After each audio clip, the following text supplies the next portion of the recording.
शक्ति जिंदाबाद।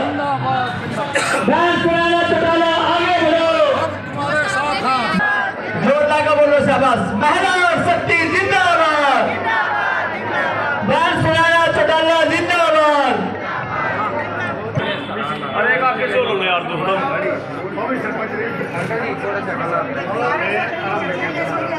श्रीमती सुनैना चौटाला जिंदाबाद। आवाज सरकार तक पहुंचा। जहाँ तक आपने कहा कि आज मैं करनाल आई हूँ, तो उसके पीछे का उद्देश्य इंडियन नेशनल लोकदल पार्टी अपने महिला सेल को सजग और मजबूत बनाने के लिए आज फील्ड में निकली है। पहले अभय सिंह जी चौटाला ने 22 जिला अध्यक्ष नियुक्त किए जनरल से, हल्का अध्यक्ष जनरल के नियुक्त हो चुके हैं। महिला सेल ने भी 22 जिलों में अपनी महिला शक्ति को नियुक्त किया है। वही आगे अब हल्के की तरफ हम निकले हैं। तो जैसा कि इंडियन नेशनल लोकदल पार्टी का एक चलन है, उद्देश्य रहता है कि हम अपने कार्यकर्ताओं से पूछ के ही पदभार देते हैं, तो मैं भी आज सभी से यही पूछने आई थी कि हल्के के लिए जो महिलाएं सजग करनी है उनसे मिलना चाहती थी। लेकिन ये भी इंडियन नेशनल लोकदल पार्टी के कार्यकर्ताओं की बदौलत कि जब हम एक छोटी मीटिंग रखते हैं तो वो एक सभा का रूप धारण कर लेती है, और जब हम सभा का रूप रखते हैं तो वो रैली बन जाती है। आज एक मीटिंग थी, लेकिन सबके सहयोग से, जितने भी करनाल की इकाई है इंडियन नेशनल लोकदल की, उनके सहयोग से आज ये मीटिंग ने सभा कर ली। राहुल गांधी आ रहे हैं, हरियाणा कल आ रहे हैं। आपने भी संगठन बनाया, उनकी भी चर्चाएं चल रही है कि कांग्रेस पार्टी भी अब संगठन बनाने जा रही है। चर्चाएं तो पिछले 10 साल से कांग्रेस पार्टी की चल रही हैं कि बार बार वो अपने प्रदेश अध्यक्ष को बदलते हैं, इस उम्मीद से कि इस बार संगठन बन जाएगा। लेकिन दरअसल कांग्रेस पार्टी ये तय ही नहीं कर पा रही है कि उनके लीडर कौन है। जनता इस बात को समझ ही नहीं पा रही है कि हाजिरी किसकी भरे, क्योंकि अगर आप हुड्डा गुट की साइड जाते हो तो शैलजा गुट नाराज, शैलजा गुट की साइड जाते हो तो सुरजेवाला गुट नाराज। ये सब जो है सत्ता पाने के लोभी लोग हैं, इसलिए संगठन की जनता की ने कोई फिक्र नहीं है। वहीं आपने जो जिक्र किया, राहुल गांधी जी आ रहे, राहुल गांधी जी का स्वागत है हरियाणा प्रदेश में, और उम्मीद करेंगे कि हो सकता है वो कुछ कर पाए। लेकिन अगर आप आम जनता के बीच जाएंगे तो आज आम जनता यही कहती है, हुड्डा खत्म, कांग्रेस खत्म। रामचंद्र जांगड़ा ने जो महिलाओं के ऊपर बयान दिया उसको कैसे लिया? बहुत ही असंवेदनशील बयान जो था, उनके पद की गरिमा तो ये शोभा नहीं देता। उनके घर में भी महिलाएं हैं, उन्हें महिलाओं का सम्मान कतई नहीं करना आता। पहले उन्होंने किसान आंदोलन में भी इस तरीके की अभद्र टिप्पणियां की थी। आज फिर से उन्होंने पहलगांव में जिन महिलाओं ने अपना सुहाग खोया उनको लेकर टिप्पणी की है कि उनमें वीरांगनाओं जैसी भावना या मजबूती नहीं थी, उनमें प्रशिक्षण की कमी थी।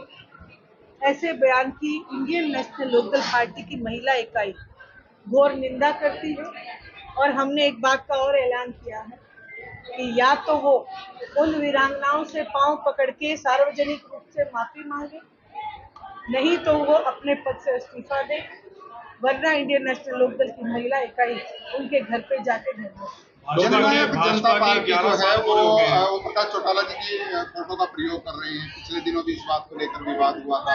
अभय चौटाला जी का भी बयान सामने आया तो अजय जी का भी सामने आया, तो इस पे क्या कहेंगे? देखिए, आदरणीय ओम प्रकाश जी चौटाला महान पुरुष, मैं तो कहती हूँ बीजेपी भी लगा ले फोटो तो कोई बात नहीं, क्योंकि वो एक ऐसे लीडर रहे जिन्होंने, ऐसे मुख्यमंत्री बने हरियाणा प्रदेश के, जिन्होंने सबसे ज्यादा ग्रांट देने का काम किया हरियाणा प्रदेश के लिए। उन्होंने अनगिनत आज तक जितनी भी जन कल्याण की नीतियां हैं वो इंडियन नेशनल लोकदल की देन है, और यहाँ महिला आयोग का गठन भी उन्होंने किया। जहां तक जेजेपी के फोटो लगाने का सवाल है, उनके दादा है, सामाजिक रूप से वो फोटो लगाएं, कोई बात नहीं, लेकिन पोस्टर पे फोटो लगाने की मंशा क्या है, मंशा देखनी बहुत जरूरी है।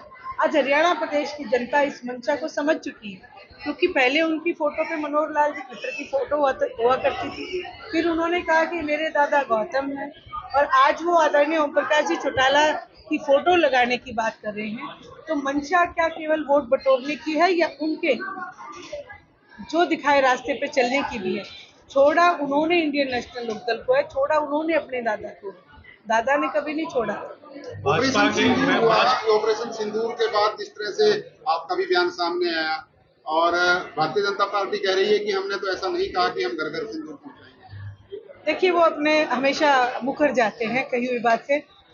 राजस्थान में जब प्रधानमंत्री गए, आप उनकी क्लिप निकाल के देखिए, उन्होंने इस बात को कहा कि हम घर घर सिंदूर देने का काम करेंगे। ये बात देश के प्रधानमंत्री ने कही। या तो भाजपा ये कह दे कि प्रधानमंत्री जी गलत बोल रहे थे, या फिर वो इस बात को माने कि उनसे चूक हुई है, गलती हुई है। उन्होंने महिलाओं के आत्मसम्मान को नहीं बल्कि हमारे भाइयों के भी भावना के ऊपर ठेस लगाने का काम किया। भाजपा के 11 साल भाजपा के 11 साल आज देश के हरियाणा प्रदेश की जो जनता है वो आपको बखूबी बताएगी। महंगाई से महिलाएं परेशान हैं।